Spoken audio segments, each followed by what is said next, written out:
Hello everyone. Today we will be learning a new chapter of English literature, that is Raoul the Owl. So let's begin, children. Raoul the Owl. On an old hollow tree near the edge of the thick woods lived a family of owls. On the topmost branch lived the youngest owl, Raoul. He was polite and cheerful.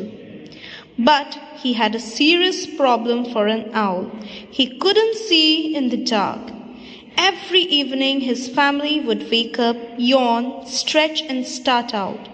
Raoul would blink, peer and strain his eyes, but all remained dark.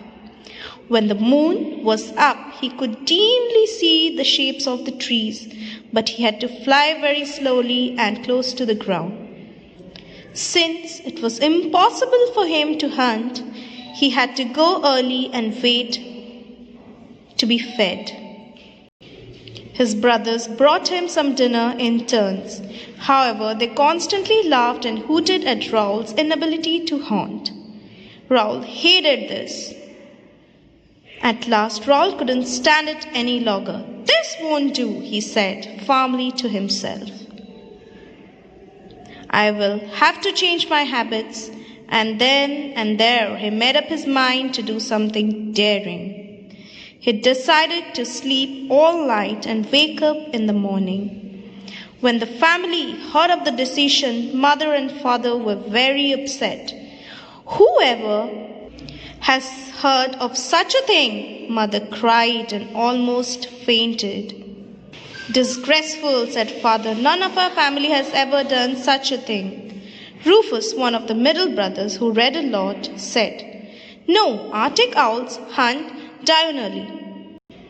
This is during the long daylight hours." "We are not Arctic owls," cried father coldly. The older brothers laughed raucously. "Hoo hoo, maybe he is not even an owl." "He is your brother," father said. "Please leave him alone." Then he turned to Raoul and said gently, "If you insist, you can try. But remember to be a good owl always."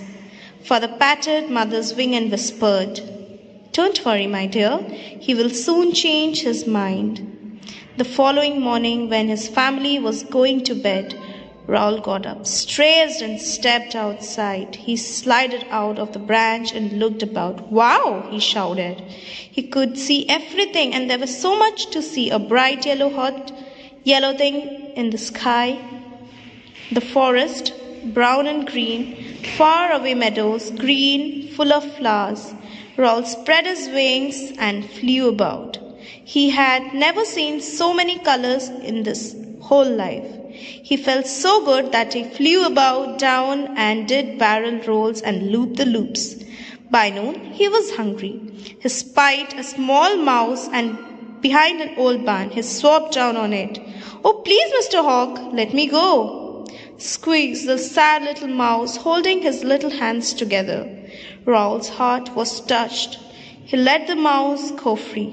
"But why do you call me a hawk?" he asked. The shivering mouse slowly looked up and said, "Good heavens, you are not a hawk, you are an owl. What on earth are you doing out in daytime? Are you crazy? I don't think you ought to be so rude. After all, I could have eaten you." "I'm sorry," said the mouse. "Please forgive me, but I have never heard of an owl flying during day." Raoul explained everything. "This is the bravest thing I have heard of," said the mouse. "Thanks, but I'm hungry," cried Raoul. "My name is Bertram. What is your?" asked the mouse. "Raoul, nice to meet you, Bertram." "Will you eat cheese?" asked Bertram, hurrying back from the burn with a piece of cheese. Raoul pecked at it. It's too sticky." "What about corn?" asked Bertram, bringing kernels from his winter store. "Oh, too hard." Aha, cried Bertram. You're a bird, aren't you? What about some bird seed? Bertram ran into the big house beyond the barn and returned with a discarded box of birdseed. Delicious, Raoul cried. After lunch, he took Bertram for a ride on his back. The mouse explained to him about the flowers, bees, and many other things. By evening, Raoul was ready to go home. The two friends promised to meet again. He met his family next morning as they came in. My poor boy, said Mother, embracing him. You must have had a terrible time. No, said Raoul cheerfully. It was fun. You must be starving. Here, eat this lovely mouse Father got for you. Mouse? Cried Raoul. That would be awful. My best friend is a mouse. Oh, the sun is affecting my child's brain, cried Mother as she again got ready to faint. Raoul politely showed his family the box of birdseed and flew off into the sunrise. But Bertram was waiting. They met family of robins and rabbits. The sun shone brightly. By noon, Raoul said, Bertram, perhaps Father and Mother are right. I can't see too well now. Don't be hasty. You have done very well so far. I think you are not used to the sunlight. Even the people in the big house are dazzled by too much sunshine, are they? Asked Raoul. What do they do about that? Bertram snapped his fingers. I know. Just wait here. After some time, he came out of the hole from the big house chunky, dragging a pair of toy sunglasses. Bertram helped him wear by tying the earpieces together with grass. This is wonderful, said Raoul. It is soothing, relaxing. Days flew by happily. One Sunday at dusk, as Raoul got home, he heard his family talking to the neighbors.